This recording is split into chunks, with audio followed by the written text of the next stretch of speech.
हम लोग स्टार्ट करें जी कंपैरेटिव स्टेटमेंट के साथ। ये एक ना नया चैप्टर हमारे सिलेबस में ऐड ऑन हुआ है, सबसे इजी चैप्टर्स में से है। देखो कंपैरेटिव स्टेटमेंट सबसे पहले मीनिंग समझ लेते हैं कि होता क्या। कंपैरेटिव वर्ड ना हमने निकाला फ्रॉम द वर्ड कंपैरिजन।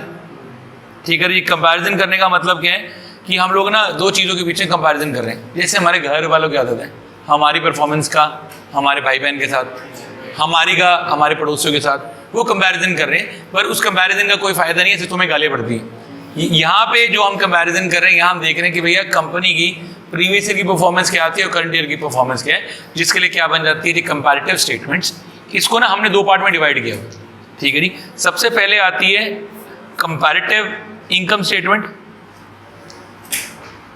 ठीक है जी, दूसरी आ जाती है हमारे पास कंपैरेटिव बैलेंस शीट। अभी टेपना नहीं है, अभी सिर्फ बात समझ नहीं रही। दो आ जाती है, एक क्या आ जाती है कंपैरेटिव इनकम स्टेटमेंट, दूसरी क्या आ जाती है comparative balance sheet.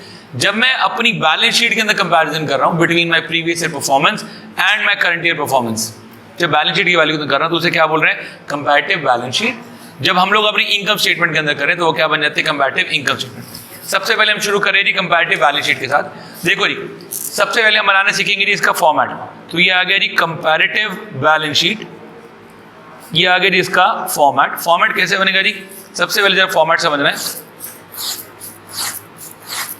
Total number of boxes जितने मैंने बनाए, यहाँ सबसे पहले लिखेंगे जी पर्टिकुलर्स। प्लीज एक मिनट जरा चेक करना, यहाँ आएगा नोट नंबर, यहाँ आ जाएगा मेरे पास। देखो जब मैं वैसे बैलेंस शीट बनाता था पहले मैं क्या लिखता था, यहाँ पे करंट ईयर, फिर मैं क्या लिखता था प्रीवियस ईयर। बट यहाँ पे क्या आएगा प्रीवियस ईयर, यहाँ क्या आ जाएगा करंट ईयर। इसमें उल्टा आ जाएगा बिकॉज मुझे कंपैरिजन करना है कि भाई पिछले साल अनन्या के मार्क्स कितने थे और इस साल अनन्या के मार्क्स कितने, दोनों के बीच में जो कंपैरिजन कर रहा हूँ। तो यहाँ क्या आ जाएगा particulars, note number, previous year, फिर क्या आ जाएगा करंट ईयर। फिर हम देखेंगे absolute change in rupees. Change को मैंने डेल्टा का साइन लगा दिया, वहाँ पे चेंज भी लिख के आ सकते हैं। फिर हम निकालेंगे एब्सोल्यूट चेंज इन परसेंटेज, वो परसेंटेज में कितने का चेंज आ गया। मतलब सबसे पहला डब्बा क्या है पर्टिकुलर्स, फिर हमारे पास क्या है नोट नंबर, फिर क्या है previous year, current year, change in rupees, फिर चेंज इन परसेंटेज। अब होगा क्या, हमें ना बैलेंस शीट बनानी है। उम्मीद है आप सब लोगों को बैलेंस शीट याद है। ठीक है जी, टेस्ट भी लिया था। तो बैलेंस शीट के अंदर सबसे पहला हेड हम क्या लिखते हैं, equity and liabilities. Balance sheet पूरी की पूरी एज इट इज ऐसे की ऐसे बनी जितनी आइटम हमने रखी थी। उसमें सबसे पहले क्या लिखते थे, share holder fund. Share holder fund में दो आइटम आती थी, कौन कौन सी, share capital and reserves and surplus. ये नोट नंबर 1 और ये नोट नंबर 2। सेकंड क्या था मेरे पास, नॉन करंट लायबिलिटीज। इसमें दो आइटम है, कौन कौन सी थी, लॉन्ग टर्म बोरिंग्स और लॉन्ग टर्म प्रोविजंस।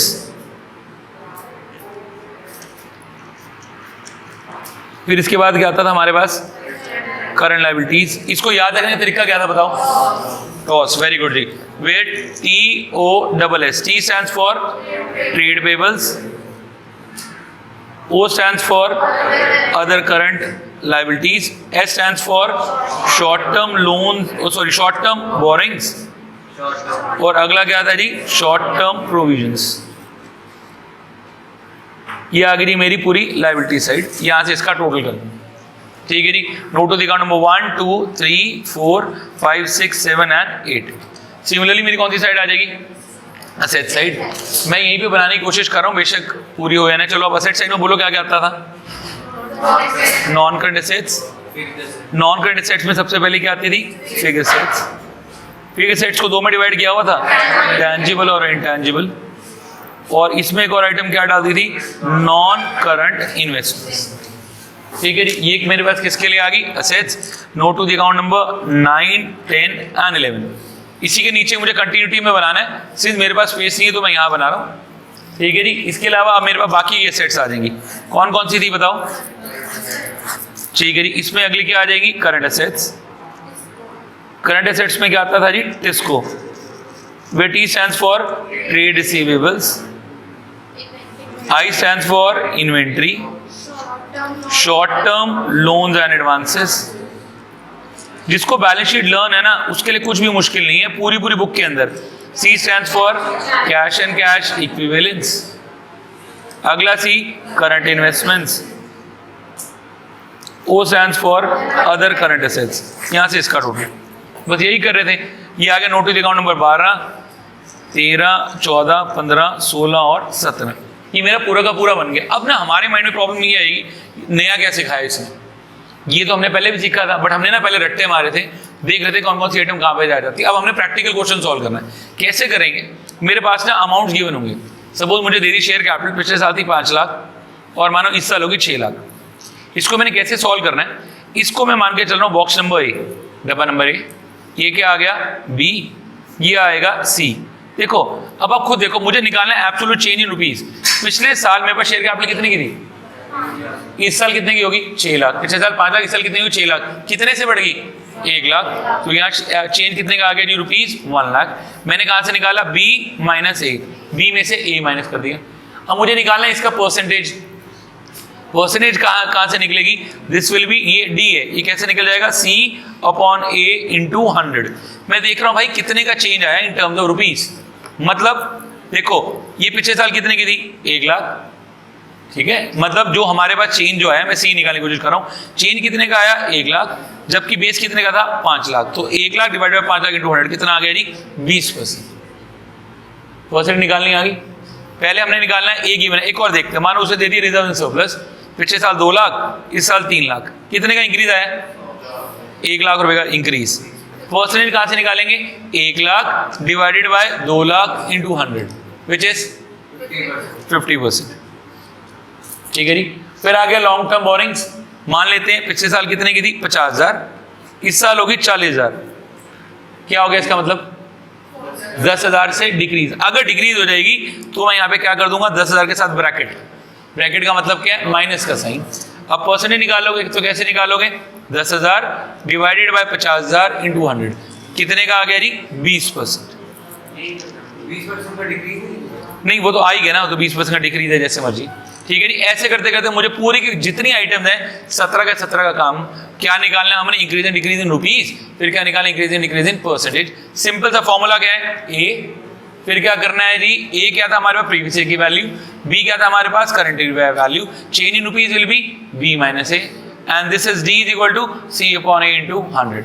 सारे के सारे सॉल्व करके आने, और ये सिंपल सी चीज बोर्ड के पेपर में 4 नंबर।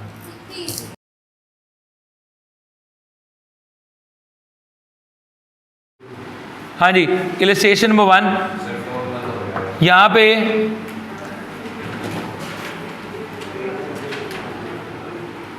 कह रहे हैं from the following information prepare the balance sheet of A and B, prepare the comparative income statement. मुझे ना कंपैरेटिव इनकम स्टेटमेंट बनानी है। देखो कैसे बनानी है, सबसे पहले ऊपर लिखेंगे जी comparative balance sheet as on, ठीक है जी। कौन सी डेट को बनाई जा रही है, यह आ जाएगी 31 मार्च 2018 एंड 19 दोनों के लिए बना रहे हैं। तो ऊपर पूरा का पूरा लिख के आना है, हाँ पूरी पूरी बैलेंस नहीं, अब जो जो चीज़ें इसमें लिखी है बस वही वही लिखनी है, जो नहीं लिखी है तो उनको छोड़ते जाएंगे। जैसे यहाँ पे सबसे पहला डब्बा किसके लिए है पर्टिकुलर्स, दूसरा डब्बा किसके लिए है नोट नंबर, तीसरा डब्बा किसके लिए है प्रीवियस ईयर। यहाँ ईयर लिखेंगे 31 मार्च 2018, फिर क्या आ जाएगा 31 मार्च 2019, फिर एब्सोल्यूट चेंज इन रुपीज,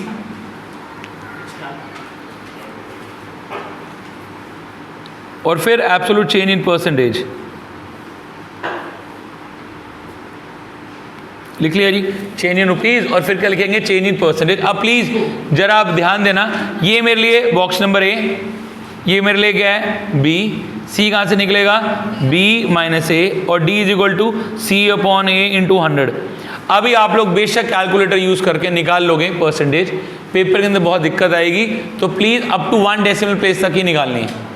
ज़्यादा सेंटी हो गई, ये नहीं कि पूरी पॉइंट 2 तक जहाँ तक जा रहा वहाँ लिख देंगे, नहीं, जितना आ रहा है उतना लिखना है। और हाँ, अब हम अपना क्वेश्चन शुरुआत कर रहे हैं। देखिए जी, क्वेश्चन के अंदर पढ़ लेते हैं क्या क्या आइटम गिवन है। सबसे पहली आइटम उससे हमें दी हुई है जी इक्विटी एंड लायबिलिटी। और हाँ, तो सबसे बड़ा पॉइंट है जो आपका पेपर में पक्का गलत होगा, वो ये है क्वेश्चन में जो बैलेंस शीट आएगी ना वो हमेशा उल्टी आएगी। वहां पहले लिखा होगा करंट ईयर, फिर लिखा होगा प्रीवियस ईयर, क्योंकि जब कंपनी बैलेंस शीट बना रही है तो ऐसे ही बनाती है, पहले करंट ईयर और प्रीवियस ईयर। बट जब आपने एनालिसिस करना है तो पहले क्या लिखना है प्रीवियस ईयर, फिर क्या लिखना है करंट ईयर। कहीं भावनाओं में पूरा क्वेश्चन गलत हो जाए, तो इस चीज़ पे प्लीज़ ज़रा ध्यान देना है। तो यहाँ पे फर्स्ट चीज़ मेरे पास आ जाएगी जी, क्या आएगा हेडिंग इक्विटी एंड लायबिलिटी। इसमें पहला मैं क्या लिखूंगा जी शेयर होल्डर फंड, ठीक है जी। इसमें पहला वर्ड क्या जी हमारे लिए, शेयर कैपिटल। अब देखो जी, शेयर कैपिटल का प्रीवियस ईयर अमाउंट कितना है, 5 लाख। करंट ईयर अमाउंट कितना है, 10 लाख। ये पूरे डब्बे अभी मत पूरे करना, पहले बैलेंस शीट बना लो, बाद में निकालेंगे चेंज इन रुपीज, फिर चेंज इन परसेंटेज। पहले पूरी बैलेंस शीट बना लेते हैं, ठीक है जी। सेकेंड हेड हमारे पास क्या दे दिया, रिजर्व एंड सरप्लस। ये डाल दिया रिजर्व एंड सरप्लस। पिछले साल कितने का था जी, 3 लाख। इस साल कितने का हो गया जी, 2 लाख। नेक्स्ट हेड उसने हमें क्या दे दिया, नॉन करंट लाइबिलिटीज। इसमें मेरे पास एक क्या आ गया जी, लॉन्ग टर्म बोरिंग्स। पिछले साल कितने की थी, 5 लाख। इस साल कितने की आ गई, 8 लाख। फिर भाई ने तीसरा हेड मेरे पास क्या दे दिया जी, करंट लाइबिलिटीज। इसमें ए मेरे पास क्या आ गया जी, ट्रेड पेबल। पिछले साल कितने की है, 2 लाख। इस साल कितने की है जी, 4 लाख। बस जो जो सामान गिवन था मैंने सारा डाल दिया जिस हेड के अंडर था। अब यहाँ से क्या करना है जी, उस पूरे का टोटल, इस पूरे का टोटल करके देखते हैं जी। ये हमारे पास बन रहा है 15 लाख और ये कितना हो गया जी, 24 लाख। ठीक है जी, ये आ गया मेरे पास इक्विटी एंड लायबिलिटी। अगला हेड मेरे पास क्या आ गया जी, असेट्स। ठीक है जी। अब सिमिलरली असेट्स के अंदर भी दो ही हेड होंगे मेरे लिए। एक तो क्या आ जाएगा मेरे पास, नॉन करंट असेट्स। दूसरा मेरे पास क्या आ जाएगा जी, करंट असेट्स। और अगर मैं नॉन करंट असेट्स को भी चेक करूं तो इसके अंदर मेरे पास सबसे पहला क्या दिया हुआ है, फिक्स्ड असेट्स। फिक्स्ड असेट्स में उसने हमें क्या दे दिया, टैंजिबल असेट्स। पिछले साल कितने की थी, 8 लाख। इस साल कितने की दे दी उसने, 14 लाख। फिर सेकेंड हैंड किसके लिए था मेरे पास, इंटैंजिबल असेट्स। पिछले साल कितने की थी, 2 लाख। इस साल कितने की होगी जी, 3 लाख। फिर उससे अगला क्या दे दिया उसने हमें, करंट असेट्स। तो मैंने क्या डाल दी जी, करंट असेट्स। करंट असेट्स में क्या क्या हमारे पास, सबसे पहले ए, इन्वेंट्री। जो जो आइटमें लिखी हुई हैं बस वो डालते जाओ, फ्री के नंबर हैं। इन्वेंट्री पिछले साल कितने की है, 4 लाख। इस साल कितने की है, 5 लाख। अगला आ गया cash and cash equivalents. Cash और कैश के बराबर का सामान कितना था जी पिछले साल, 1 लाख। और इस साल कितने का आ गया जी, 2 लाख। लो जी, मैंने यहाँ भी सब कुछ भर दिया। और ऑब्वियस ही बात है, ये वाली बैलेंस शीट तो टैली होएगी 15 लाख और कितनी आ गई जी, 24 लाख। जितना सामान था मैंने अपना सारा सामान भर दिया।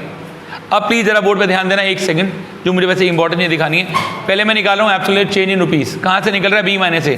पिछले साल शेयर कैपिटल थी 5 लाख, इस साल होगी 10 लाख। कितने का इंक्रीज आ गया, 5 लाख। ये थी पिछले साल 3 लाख, इस साल कितने की आ गई, 2 लाख। कितने का चेंज आ गया जी, 1 लाख से क्या होगी, डिक्रीज आती ही ब्रैकेट लगा देंगे। ये 5 लाख, ये कितने की होगी, 8 लाख। कितने का इंक्रीज आ गया जी, 3 लाख।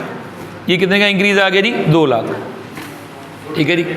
यहाँ से पूरे का टोटल करेंगे, ये कितना आ गया जी, 9 लाख रुपए। वैसे भी आपने चेंज देखना है तो यहाँ से यहाँ देखो, from the left to the right, ऊपर से मत निकालना। पिछले साल 15 लाख, इस साल 24 लाख। दोनों बैलेंस शीट टैली होगी तो आपका आंसर करेक्ट है। अब नीचे देखते हैं, 8 लाख और 14 लाख कितना हो गया जी, इंक्रीज कितने का आ गया, 6 लाख। 2 लाख से 3 लाख, इंक्रीज कितने का आ गया, 1 लाख। 4 लाख से 5 लाख, इंक्रीज 1 लाख। 1 लाख से 2 लाख, इंक्रीज कितने का आ गया जी, 1 लाख। या अब इंक्रीज कितने का आ गया जी, 9 लाख। अब आ गया सबसे मुश्किल काम, मुझे क्या निकालनी है, परसेंटेज। परसेंटेज कैसे निकलेगी, जो भी हमारे पास ये आंसर आया है, सी वाली वैल्यूज आई है, इसको किससे डिवाइड करना है, हमेशा बेस ईयर से। तो 5 lakh divided by 5 lakh into 100, increase कितने का आ गया, 100%। 1 lakh divided by 3 lakh into 100, कितने का इंक्रीज आ जाएगा, 33.33% का decrease. 3 lakh divided by 5 lakh into 100, 60%। 2 lakh divided by 2 lakh into 100, कितना आ गया जी, 100%। और अब कई मूर्ख क्या करते हैं, इसके अंदर सबको प्लस करके डालते हैं ना भाई, कृपा इसको ऐसे ही करना है, 9 lakh divided by 15 lakh into 100, सीधा कहीं टोटल करके आ जाओ तो गलत ही आ जाएगा। ये बन रहा है मेरे पास 60%। ठीक है जी। ये 9 लाख अपॉन 15 लाख इंटू 100, ऊपर से टोटल नहीं निकालना। 6 lakh divide by 8 lakh into 100, 9 lakh divided by 15 lakh into 100। थोड़ा सा मैथ्स यूज करेंगे, मैथ्स का टैलेंट। ये 75%। 1 lakh divide by 2 lakh into 100, 50%। 1 lakh divide by 4 lakh into 100, 25%। 100% और कितनी आ गई जी 60%। अगर सब कुछ मैच हो जाए तो बहुत बढ़िया, नहीं तो अगले साल दोबारा कोशिश कर लेंगे।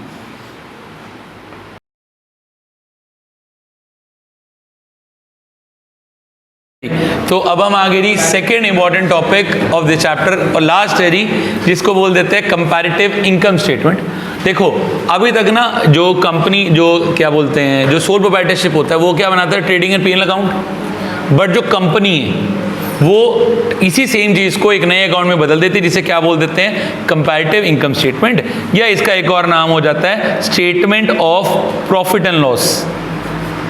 इसी का एक और नाम क्या हो जाता है, statement of profit and loss. कैसे बनती है थोड़ा सा इसके बारे में भी जरा जान लेते हैं। फॉर्मेट बिल्कुल सेम है। क्या था जी फॉर्मेट, पहले तो मुझे ये बताओ। हाँ जी, नहीं बैलेंस शीट नहीं है, फॉर्मेट सेम है। पर्टिकुलर्स, फिर क्या आएगा नोट नंबर, फिर क्या आ जाएगा previous year, current year, absolute change in rupees, absolute change in percentage. ठीक है जी, वही सेम डब्बा नंबर ए, डब्बा नंबर बी। सी कहाँ से निकाला था, बी माइनस ए, और डी कैसे निकाला था, सी अपॉन ए इंटू 100। तो ये तो सेम टू सेम रहने वाला। बट अब जब मुझे इनकम स्टेटमेंट बनानी है, हमारे माइंड में सबसे पहली चीज़ क्लियर होनी चाहिए कि भैया इनकम स्टेटमेंट का मीनिंग क्या होता है। इनकम स्टेटमेंट वर्ड ना हमने वर्ड कहाँ से निकाला हुआ, इनकम। इनकम की डेफिनेशन हमने 11th में पढ़ी थी, क्या थी, The excess of revenue over expenses is known as income। सिर्फ इसी दो शब्दों पे उसने पूरी स्टेटमेंट बना दी। प्लीज एक मिनट चेक करना मैं कैसे बना रहा हूँ, उसके बाद टिपेंगे। इसके अंदर सबसे पहली चीज जो हम लोग, इसके अंदर ना 7 हेड्स आते हैं। सबसे पहला हेड आता है मेरे लिए रेवेन्यू फ्रॉम ऑपरेशंस। सबसे पहला हेड मेरे लिए क्या आ जाता है, रेवेन्यू फ्रॉम ऑपरेशंस। इसको हम लोग बोलेंगे अब RFO। इसको ना पिछले साल हम लोग सेल्स के नाम से जानते थे। उसको लगा मेरा नाम बड़ा छोटा, थोड़ा सा नाम भारी कर लेता हूँ, उसने अपना नाम करके क्या कर दिया, रेवेन्यू फ्रॉम ऑपरेशन। मेन काम से जो पैसा आता है उसे क्या बोल देते हैं, रेवेन्यू फ्रॉम ऑपरेशंस। ठीक है जी, ये रेवेन्यू ऑपरेशन मतलब सेल्स। ये सेल्स कहाँ आती थी पिछले साल, ट्रेडिंग अकाउंट की क्रेडिट में। ये क्या कर रहे हैं, पहले देख रहे हैं कहाँ से कितना पैसा आता है। इसमें ना सेकेंड आइटम जो बीच में प्लस कर देते हैं उसे बोल देते हैं अदर इनकम्स। सेकंड बीच में क्या चीज प्लस करके दिखा देते हैं, अदर इनकम। अदर इनकम कहाँ आती थी, सारी पीएनएल अकाउंट की क्रेडिट में। ठीक है जी, दोनों को जोड़ेंगे तो ये इनके पास निकल के आ जाएगा total revenue from operation. Please copy मत करो, पहले मेरी बात समझ लो। देखो फॉर्मेट की शुरुआत सबसे पहले किससे करनी है, रेवेन्यू फ्रॉम ऑपरेशंस। बीच में प्लस आपने क्या करना है, अदर इनकम्स।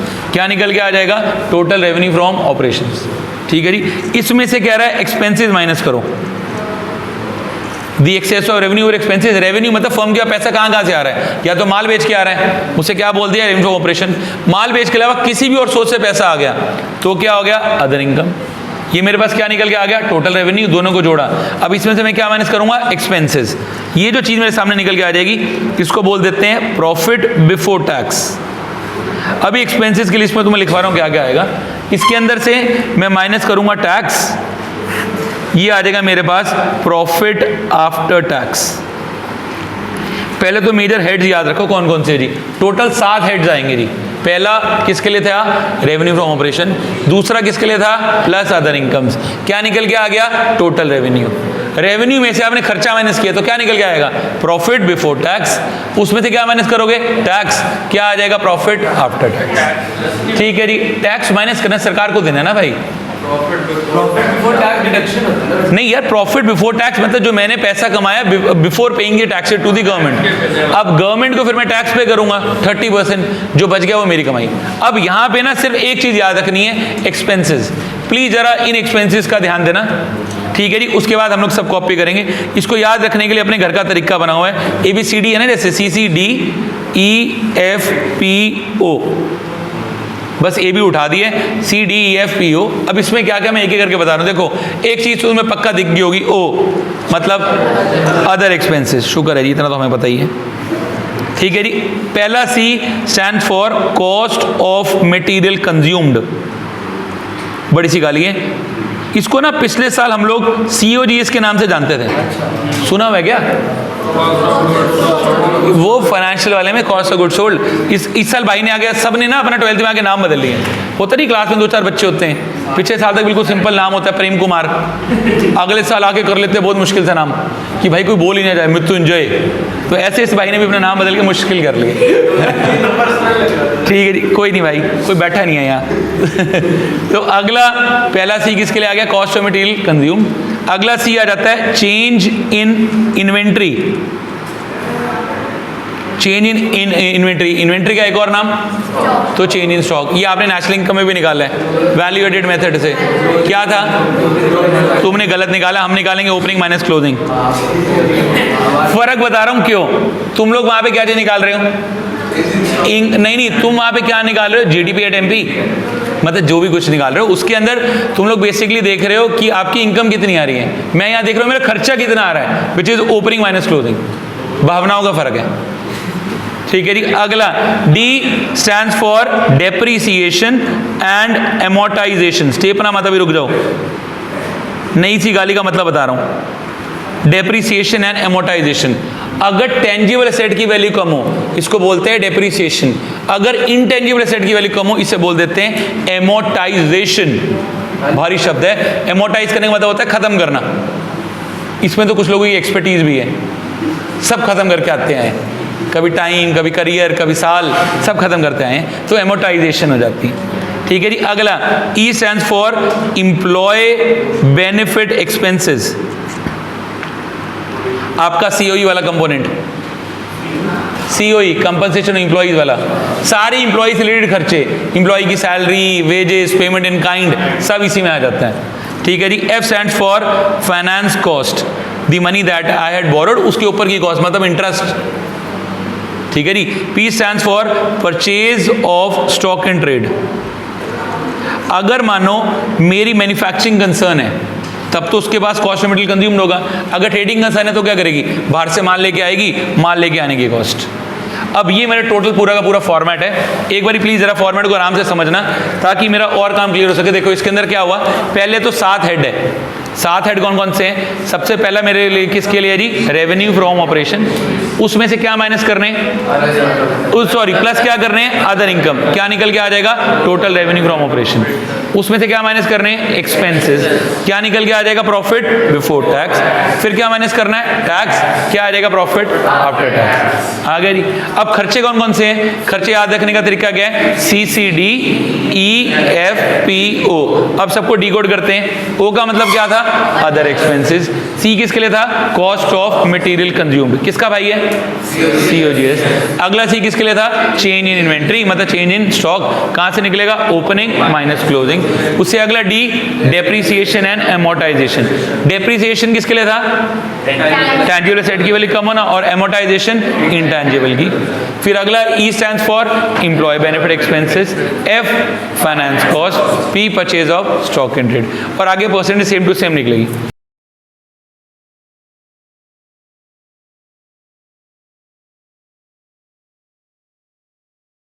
जी, इलस्ट्रेशन नंबर 4।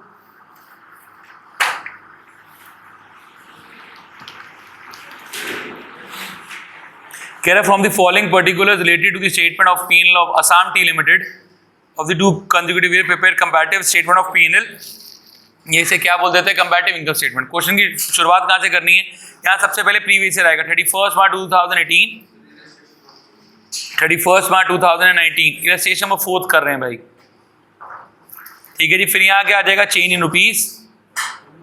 फिर क्या आएगा? Change in percentage. सुनो भाई, एक छोटी चीज आप लोगों ने क्या ध्यान देना है, सातों के सातों हेड लिखने, चाहे एक्सपेंसेस सारे आए या ना आए, आपको हेड सारे के सारे लिखने। मतलब सबसे पहला हेड हमने क्या लिखना है? Revenue from operations. चेक करो जी कितना कितना है। प्रीवियस ईयर में कितना है जी? 60 लाख। और इस साल कितना है जी? 75 लाख। ठीक है जी। आपने हमेशा हमारे हिसाब से चलना है, क्वेश्चन के हिसाब से नहीं चलना। सेकेंड हेड हमारे पास क्या था जी? Other income. अगर गिवन है तो बहुत बढ़िया, नहीं गिवन तो और भी बढ़िया, आप 0 लिख के आ जाओगे, पर लिखोगे जरूर। लिखो अदर इनकम है या नहीं है? नहीं, यहाँ लिखा हुआ ना अदर इनकम लिखी हुई। कितने की है जी? 1.5 लाख। और कितने की होगी जी? 1.20। ठीक है जी। अभी दोनों चीजें आ गई। अभी मेरे पास क्या आ जाएगा? Total revenue from operations. अभी क्या करना है, अभी तो अमाउंट लिख रहा हूं। टोटल रेवेन्यू ऑपरेशंस कैसे निकलेगा, प्लस कर दो 60 लाख प्लस 150 कितना हो गया जी, 61,50,000 प्लस 76,20,000 टोटल रेवेन्यू ऑपरेशंस। ठीक है जी। अब इसमें से क्या माइनस करना है जी, एक्सपेंसेस। ठीक है जी। एक्सपेंसेस सिर्फ देखो कि कौन कौन सी चीजें खर्चे, बाकी ज्यादा दिमाग मत लगाना, कोई भी खर्चा नहीं, सीधा एक्सपेंसेस दे दिए। कितने दे दिए जी, 44 लाख और कितने दे दिए जी, 50,60,000 एक्सपेंसेस। सीधा ही क्या करना है इनको, माइनस। ये क्या निकल के आएगा बताओ, प्रॉफिट बिफोर टैक्स। ये आपको खुद निकालना पड़ेगा। 61,50,000 minus 44 lakh, amount is 17,50,000। 76,20,000 minus 25,60,000। अब इसमें से क्या माइनस करना है, प्रॉफिट आफ्टर टैक्स। कितना है जी प्रॉफिट आफ्टर टैक्स, गिवन है जी, कितना गिवन है जी, 35 और 40। अब प्लीज सिर्फ इस चीज पे ध्यान देना, अगर क्वेश्चन में प्रॉफिट हो रहा है तभी टैक्स लगेगा, अगर लॉस हो रहा है तो कभी टैक्स नहीं लगेगा। लॉस में कैसे लेगी सरकार पैसे, कुछ है ही नहीं। ठीक है जी, मान गए खराब है पर इतने भी खराब नहीं है, तो लॉस है तो वो आपको छोड़ देंगे। एक और चीज, अगर जो प्रॉफिट है जो हमने टैक्स लगाना है, कौन से अमाउंट पे लगाऊंगा, प्रॉफिट बिफोर टैक्स पे।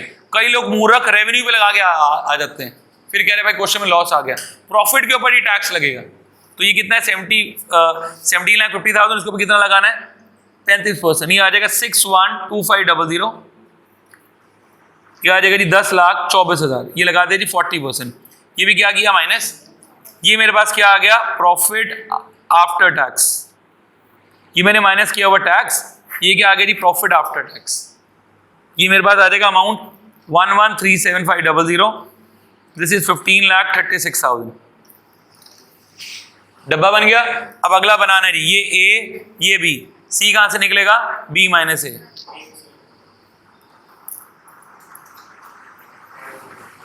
$60 लाख और 75 लाख कितना आ गया जी, 15 लाख। 15 लाख अपॉन 60 लाख इंटू 100 कितना आ गया जी, 25%। 1.5 लाख और ये कितने का चेंज आ गया जी, 30,000 माइनस में 30 अपॉन दिस इंटू 100 कितना आ गया जी, 20%। 61,500 माइनस 762 ये आ गया जी 14,70,000 अपॉन 61,50,000 इंटू 2 23.9%। ये आ जाएगा जी 6,60,000 अपॉन 44 लाख इंटू 100 कितना आ गया जी, 15%। ये खुद निकालने हैं सारे, देखने में जितने अच्छे लग रहे हैं। ये आ जाएगा जी 8,10,000 अपॉन दिस 46.29%। 411,500 67.18%। ये आ गया 39,8500 चेंज, और ये कितने का 35.03%। ये तो मैंने खुद टिपे हैं, अगर आप लोग खुद सॉल्व कर रहे हैं तो अप टू 1 डेसिमल प्लेस।